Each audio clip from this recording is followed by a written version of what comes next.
What's going on, hybrid shooters? It's Jason Vong. Got a chance to use the new Tamron 28-75mm f2.8 Sony at a couple of weddings this past weekend, and here are some of the results.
So I just want to emphasize that this is not a full review. This is just a quick first impressions. I don't like doing user experience review on a piece of gear that I only use for a couple of days. I definitely do want to use it for a good amount of time before making a full review. So just bear in mind, nothing conclusive about this lens yet, just reporting in on my experience so far. Overall, great lens for the buck. I mean, $799. The image quality is fantastic, especially when you pair it up with the Sony a7 III and you're shooting in 4K.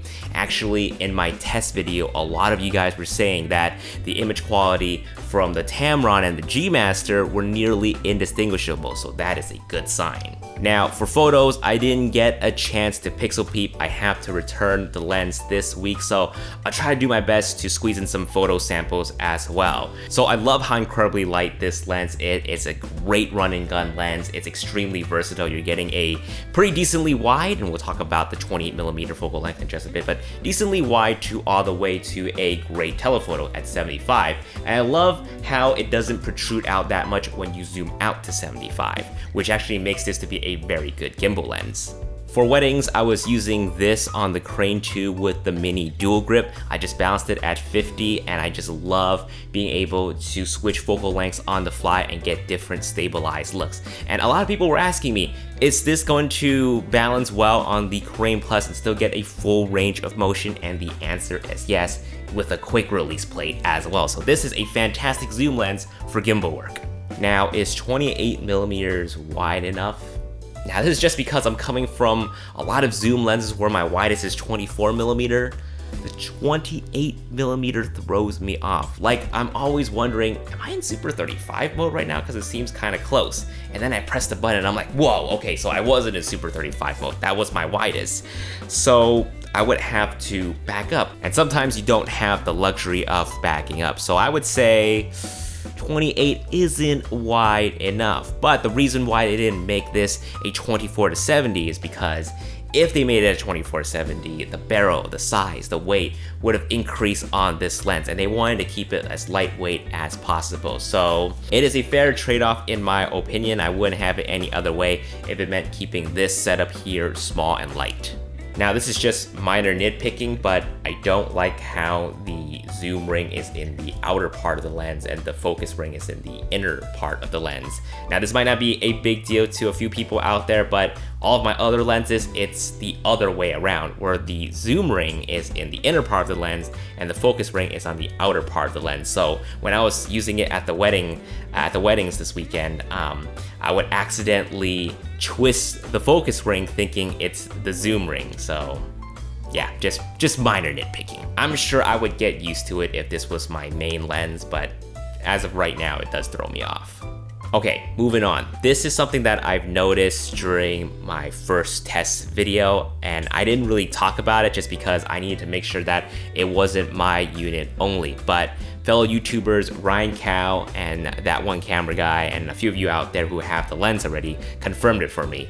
Yes, there are focus issues with the Tamron lens. So what's happening right now is sometimes, or actually oftentimes, whenever I turn on the camera, the lens would not focus properly. Like, it would autofocus, but it doesn't get critical focus. It would try to get focus and it slightly drifts out of focus, which is really weird. So what I would have to do is, while the camera is on, I would have to dismount the lens and then remount it for the autofocus to work.